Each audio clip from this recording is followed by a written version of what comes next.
What would you do if your wife flew to Paris with her ex and texted you, "Relax, I'll be back in a week"? My name's Adam. I'm 41. I'm not 20. I'm not a kid. I've kept a roof over our heads, paid the bills, did everything a good husband's supposed to do. And I'm staring at that message like a punch in the gut.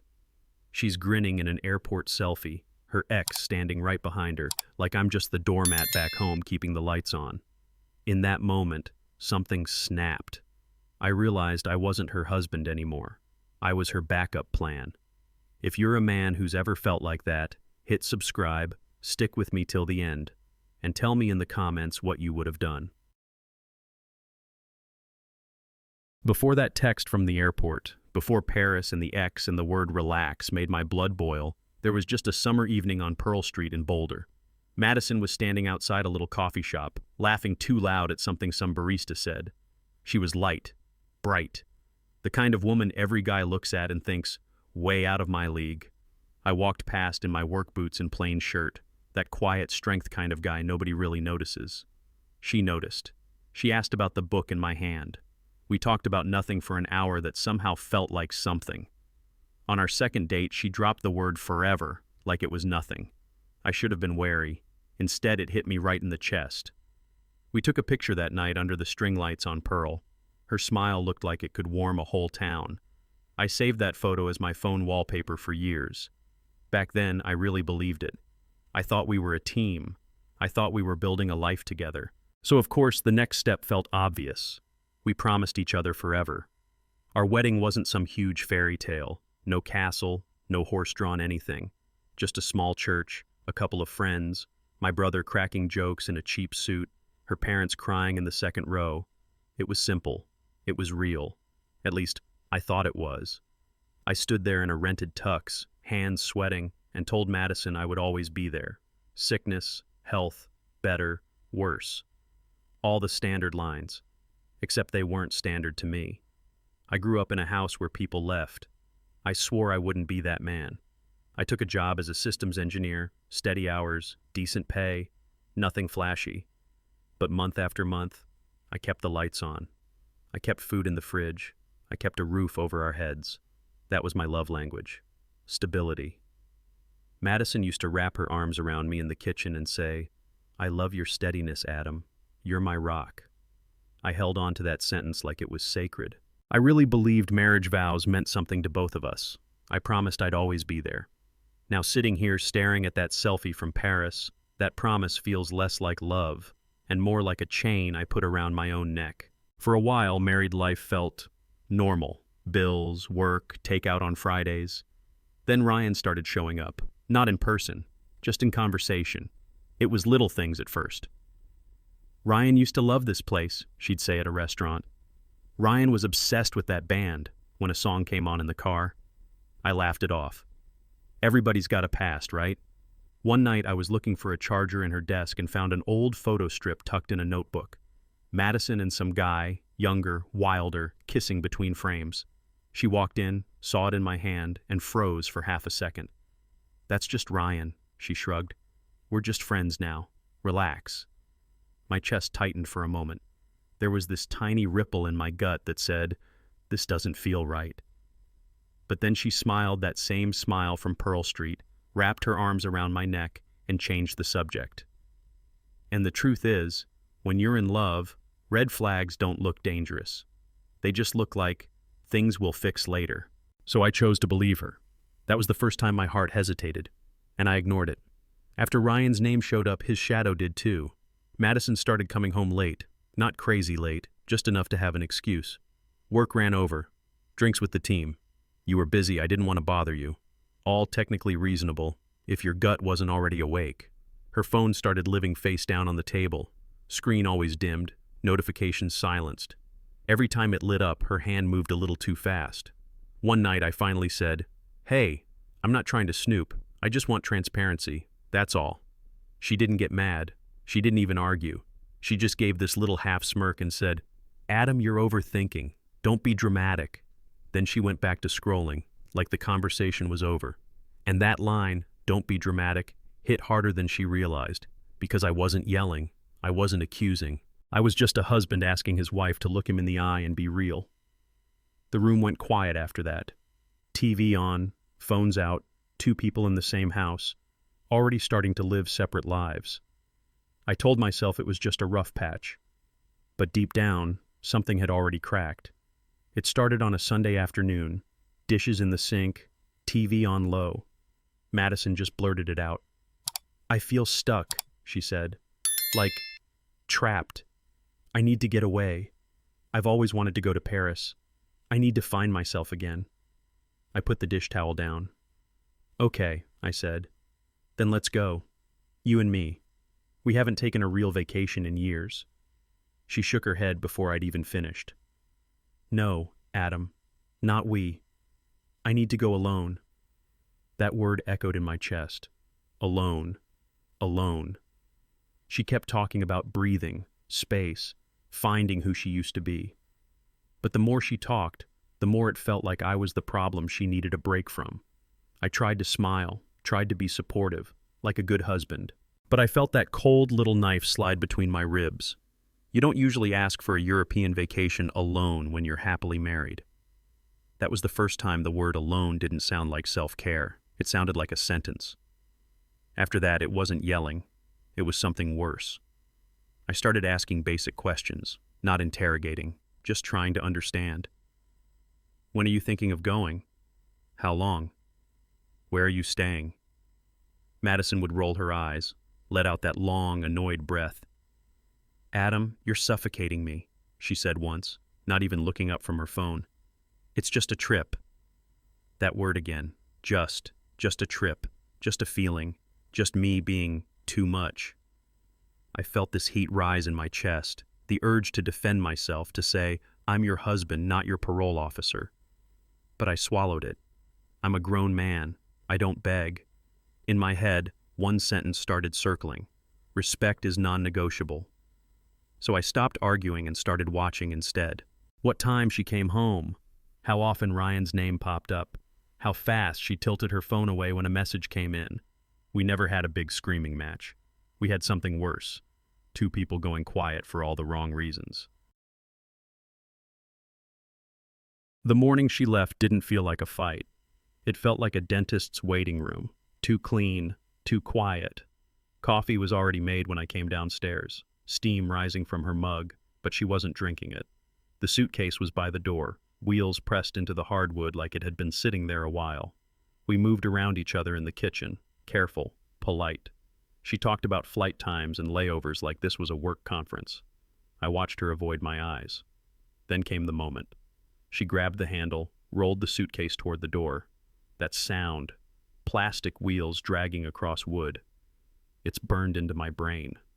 She leaned in, gave me this quick, lazy kiss on the cheek and said, "Don't overthink things, babe. It's just a week."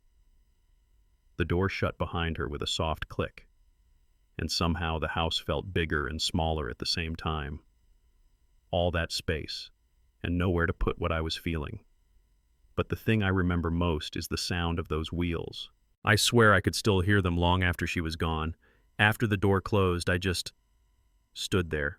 Her coffee cup was still on the counter, a ring of heat fog on the side where her lips had been.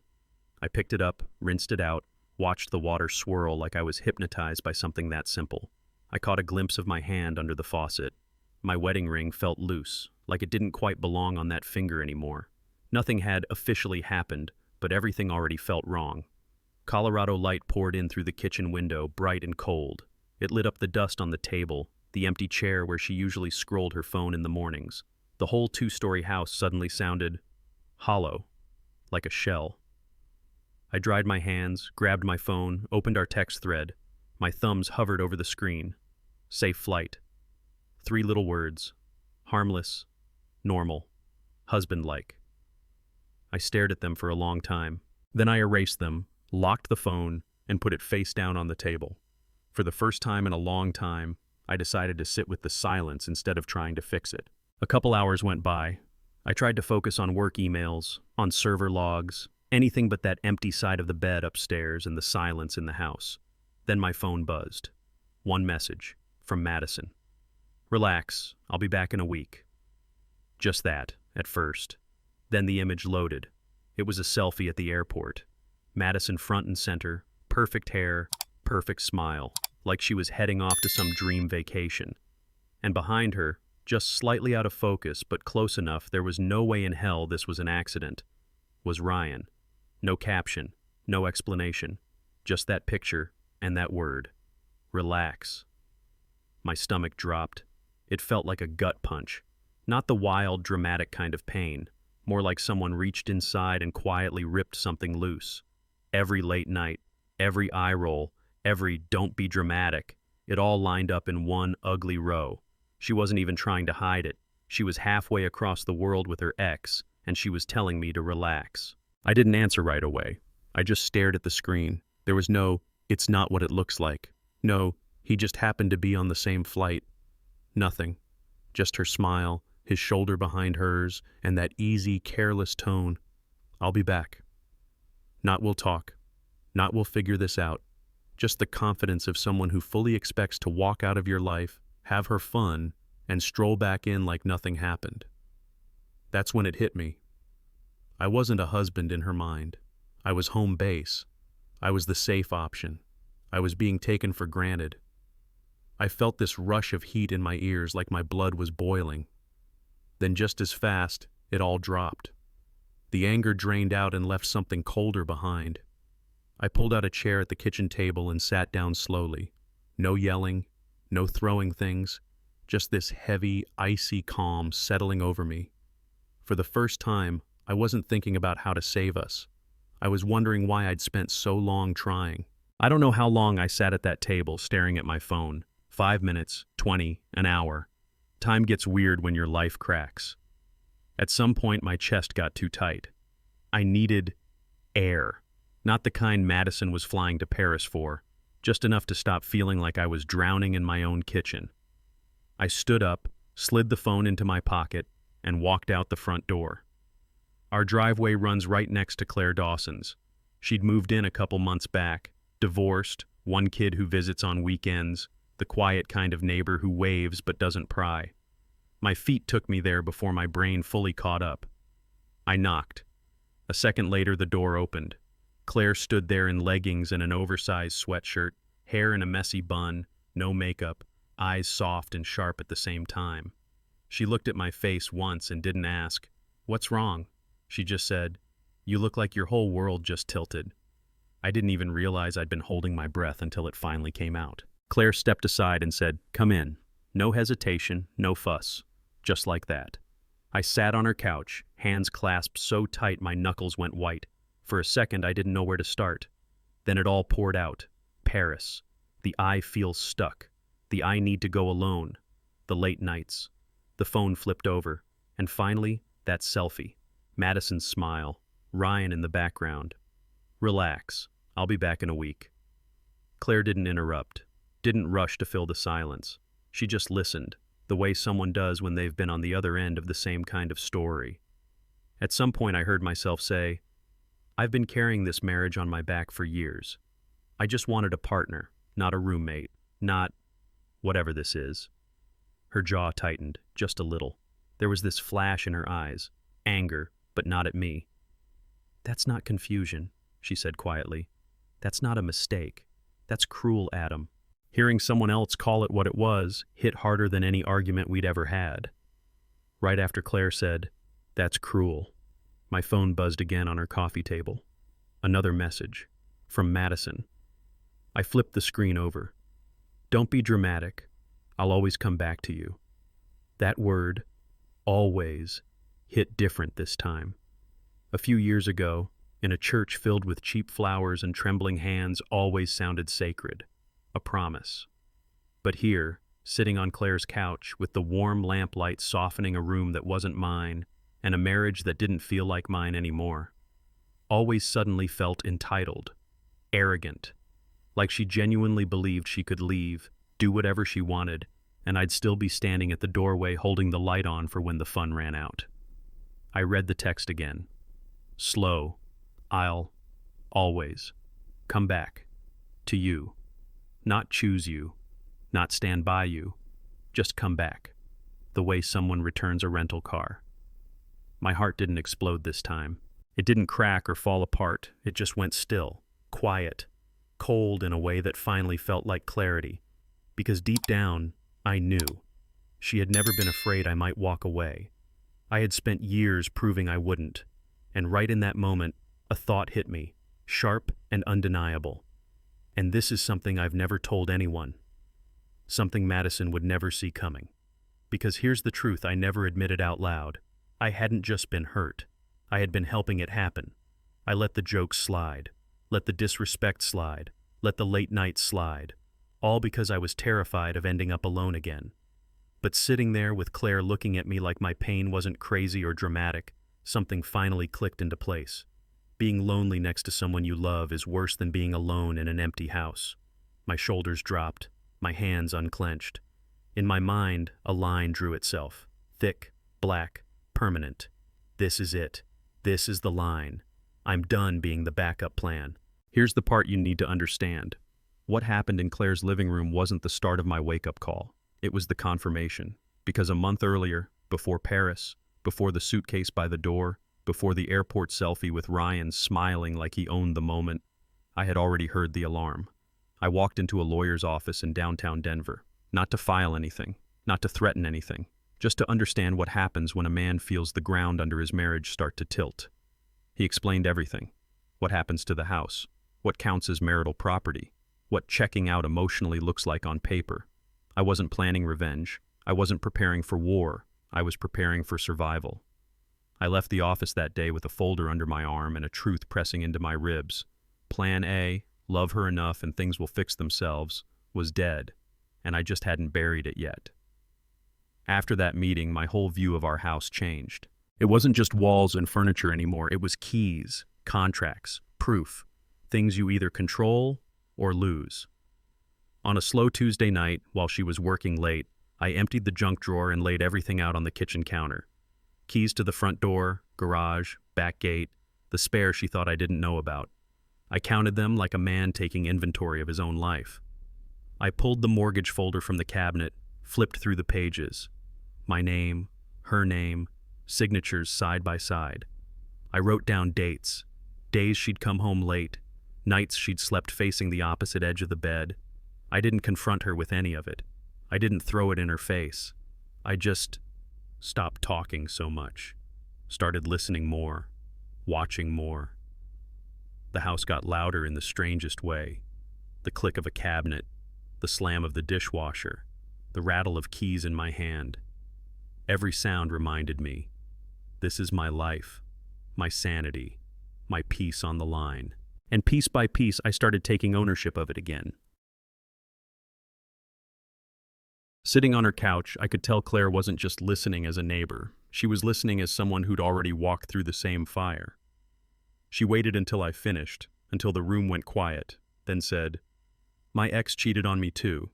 Different details, same story. Promises, gaslighting, you're overreacting. All of it."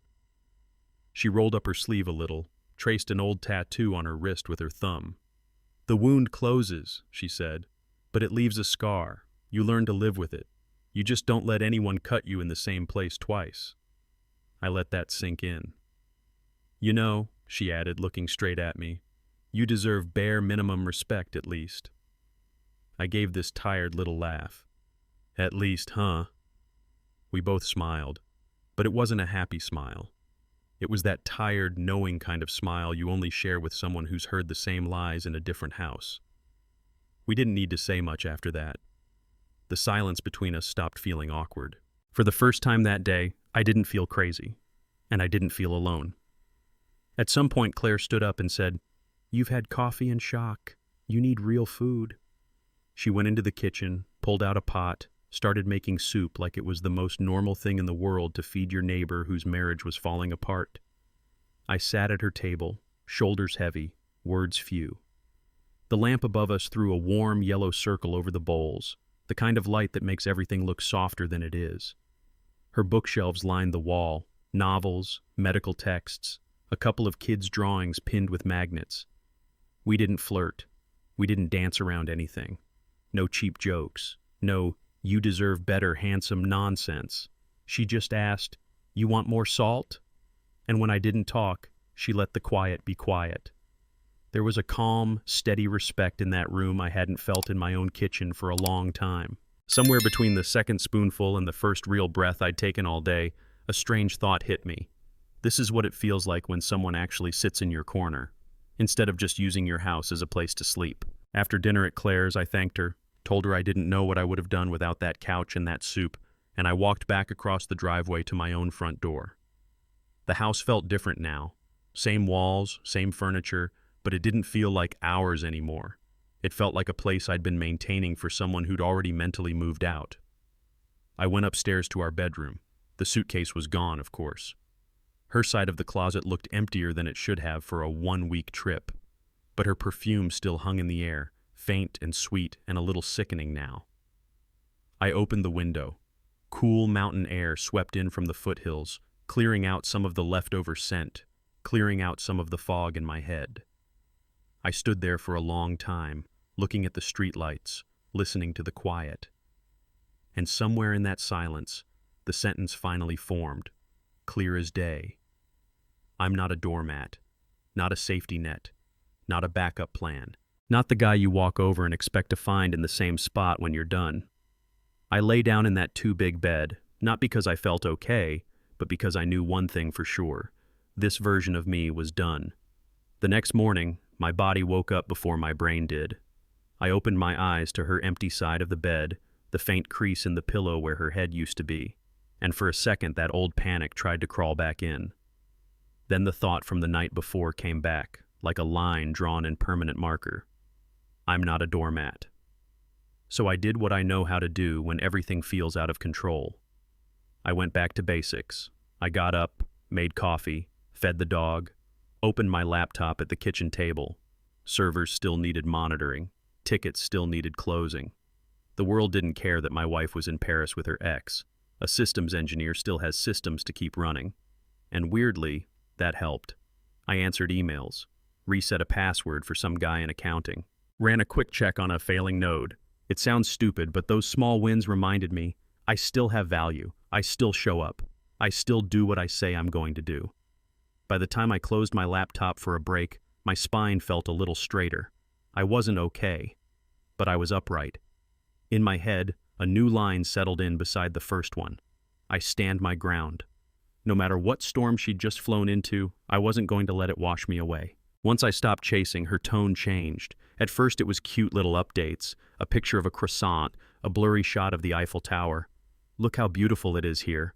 I saw them come in while I was working. I didn't open every one. I sure didn't respond. I just let them sit there like unopened mail. Then the messages got softer. Wish you were here. Paris would look good on you. Old Madison lines, flirty and familiar, like she could cover what she'd done with emojis and nostalgia. I drank my coffee, watched the steam, let the phone buzz. A few hours later, the mask slipped. Why aren't you answering? Adam, this is childish. There it was, her need for control pushing through the fake sweetness. Every time I didn't reply, the knot in my chest loosened a little. Not because I didn't care, but because I finally realized my silence had power too. For the first time in a long time, she was the one reaching, and I was the one deciding whether to pick up. That night, after another round of texts I ignored, I opened the Notes app on my phone and started typing. Not to send, just to see the words in black and white. Respect is non-negotiable. I wanted a partner. Not a roommate, not a tourist who checks in and out of my life. I added more. I kept a roof over our heads. You don't get to burn it down and act surprised when I walk out of the smoke. I read it back and felt something solid in my chest. It wasn't a speech, it wasn't a plea, it was a line in the sand. For a second I hovered over the share button, imagining sending it to her right then, blowing up her little Paris fantasy. Then I stopped. I highlighted the whole thing and hit delete. Not because I didn't mean it, because I did. I didn't want to waste those words on someone who'd already shown me what I meant to her. I wanted those sentences for me, for my next move, not the next argument. In that moment, I made a quiet decision. No more debates. No more defending basic respect. From here on out, I wasn't going to explain my worth. I was going to act like I had it. The next text from her was the one that really showed me who I was to her. "We're fine, stop being dramatic." Not, "I'm sorry." Not, "Let me explain." Just that. Like I was the problem. Like my hurt was some overreaction she had to manage from a hotel room in Paris. I stared at those words and heard the other line echo in my head. "I'll always come back to you. Always. Come back. To you.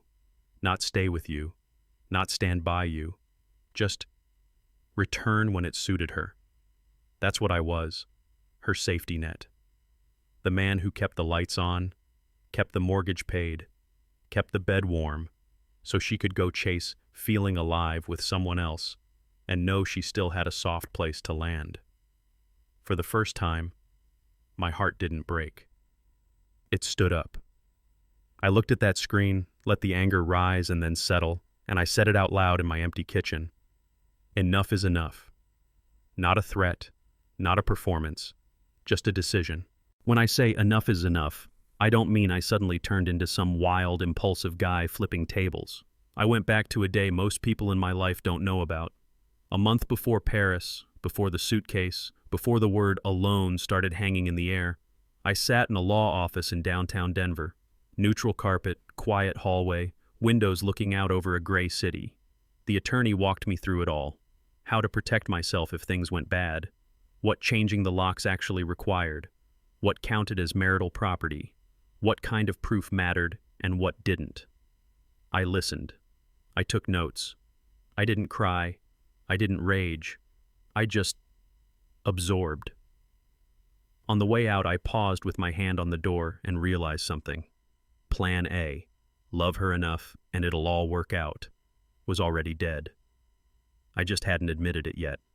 I stepped outside into that flat, colorless light and thought, okay, Plan A died quietly. Plan Me begins. Not because I stopped believing in marriage, but because I finally started believing in myself. Once I admitted Plan Me had started, everything in my head turned into a checklist. Not a revenge list. A survival one. Call the locksmith. That was near the top. Not yet, but soon. I saved the number anyway. Next, gather everything that mattered legally. Marriage certificate, mortgage documents, insurance policies. I pulled them from different drawers and cabinets and put them in one place like I was quietly packing a parachute no one else knew about. I cleaned out my workspace in the corner of the living room, filed old bills, deleted shared passwords from sticky notes. It was boring, unglamorous stuff. But with every little task, I felt a tiny piece of control click back into place. For years, I'd been reacting to Madison, her moods, her needs, her drama. Now I was acting for me. On the surface, nothing had changed. No slammed doors, no broken dishes. But under it all, there was this low, steady calm starting to grow. The kind you get when you realize you're not just hanging on anymore. You're steering. At some point that week, after another round of hollow texts from Paris, I found myself walking back across the driveway. I wasn't falling apart this time, I just didn't feel like sitting in that house alone with my thoughts and her perfume. Claire opened the door before I even knocked twice. "You okay?" she asked. I thought about lying, saying, "Yeah, I'm fine," like men are trained to do. Instead, I shrugged and said, "I'm getting there." She nodded like that was the right answer. No follow-up interrogation, no digging. She just stepped back and let me in. We sat at her kitchen table, 2 mugs, 2 adults, no script. She asked about work, not about Madison. I told her a stupid story about a server outage. We actually laughed once. There was space between us. Actual, physical space. No hand on my arm, no pitying touch. Just presence. And that meant more than any forced comfort. For the first time in a long time, I felt like someone was quietly in my corner, not because they wanted something from me, but because they knew what it felt like to stand alone too long. That night, back in my own living room, I finally scrolled through everything she'd sent. Photos of wine, street corners, hotel views, little "miss you" texts, a couple of half-hearted "sorry if that picture upset you" lines, then the switch back to attitude when I didn't respond. Stacked together on my screen, it looked like what it really was. A woman on vacation, checking in with her safety net. There was a time I would have been typing paragraphs back, explaining how I felt, begging without calling it begging, trying to sound reasonable while my heart crawled around on the floor. Not anymore. I opened the Notes app again, sat there in the quiet of that house I'd paid for, in a life I'd held together with both hands, and I wrote one sentence. Relax. You're already replaced. I stared at it for a long time, and for the first time in this whole mess, it didn't feel like a line meant to hurt her. It felt like a line that finally put me on my own side. In that moment, I chose me. A day or two later, I was back at Claire's. We weren't talking about Paris. Just work, her kid, the stupid way the garbage pickup schedule kept changing, the kind of small talk that feels like a life raft when your brain's been stuck in a storm. We ended up on her couch, fabric, not leather, soft and lived in. A warm lamp in the corner, some crime show humming low in the background. There was a solid, respectful space between us. No touching, no weird tension, just quiet. That sentence from my notes wouldn't leave me alone. I turned to her and said, "Can I ask you something strange?" She raised an eyebrow. "I need a picture," I said. "Not that kind of picture. Just proof. For me, more than her." She thought about it, then nodded once. We leaned slightly closer, not wrapped around each other, not pretending to be something we weren't. Two adults, side by side, eyes tired but steady. I took the photo. Calm faces, warm light, no drama.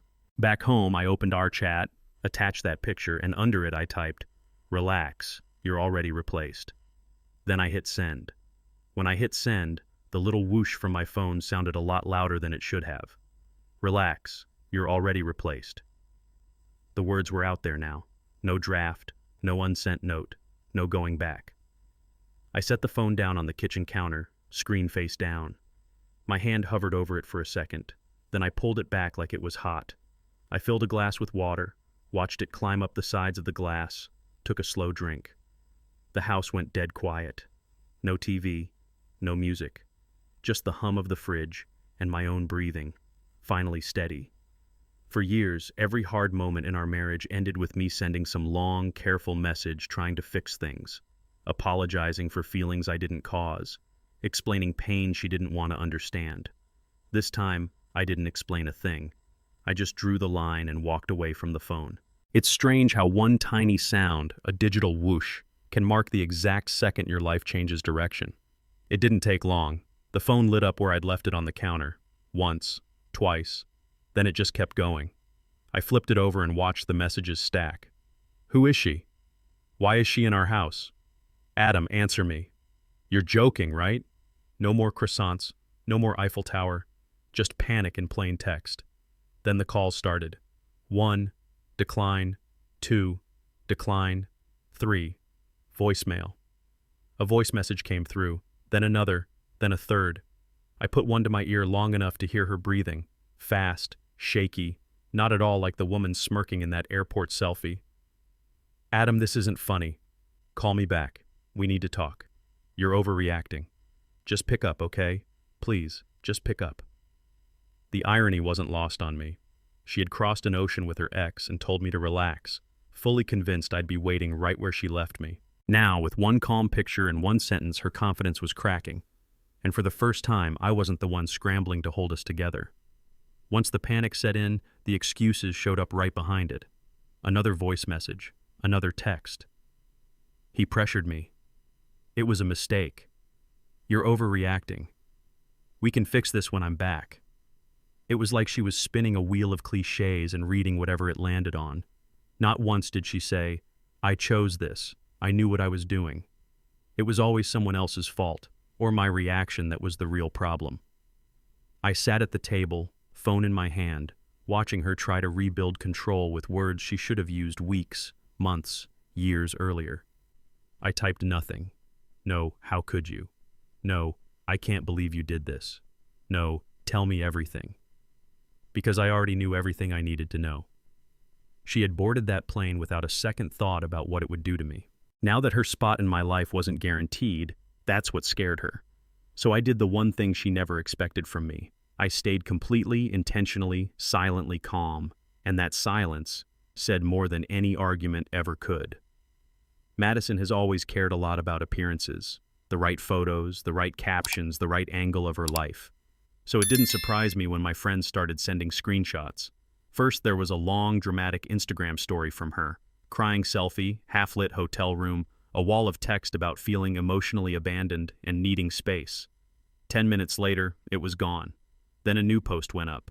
This time, she was the victim. "Some people don't fight for love," she wrote. "They just replace you." Comments started rolling in. A few of her friends jumped to defend her. A few mutuals stayed suspiciously quiet. Someone from our circle DM'd me a screenshot of a group chat. "Isn't she in Paris with Ryan? Didn't she leave Adam at home? This doesn't add up." The group chat blew up. Opinions, speculation, jokes. Everyone had something to say. Everyone but me. I didn't comment. I didn't post a thing. I just watched, from a distance, as the image of Madison, the untouchable, wronged wife, started to crack under the weight of her own choices. For once, the chaos was out there. And inside my house, it was finally quiet. At some point, watching her spin online and blow up my phone from another continent, I realized something simple. She might still see this place as ours, but I didn't anymore. I called the locksmith. He showed up in a plain van, toolbox in hand, no questions asked. Just another job on a Tuesday. I walked him to the front door, pointed at the deadbolt and said, "I need it changed." Metal scraped. Screws turned. Old hardware came off. New hardware went on. I stood there in the hallway, listening to each small sound like it was erasing a version of my life. While he worked, I walked the house, checked the back door, the side gate, the windows that never quite latched right, collected a few of my own important things into one spot: documents, laptop, spare keys, not running away, just making sure I wasn't trapped by anything but my own choices. When he finished, he handed me a fresh set of keys and a carbon copy receipt. I signed my name. He shut the door behind him and turned the new lock once from the outside, just to test it. That sharp, clean click was the sound of me taking my life back. With the locks changed, there was one last thing I needed to do. I sat at the kitchen table with a blank sheet of paper and a pen. No lawyer jargon, no emotional essay, just the one line that had started this whole mess, and the only answer that felt right.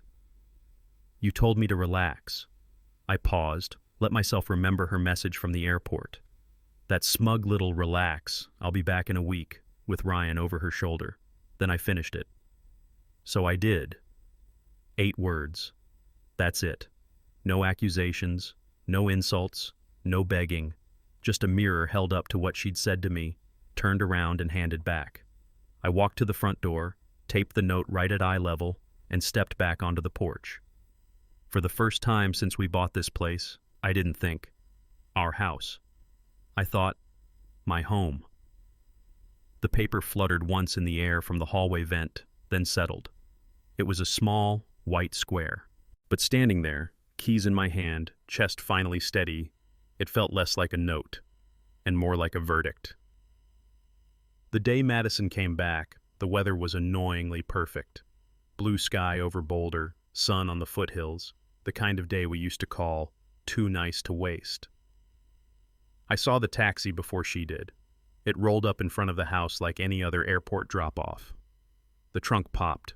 The driver hauled her suitcase onto the curb. She stepped out last.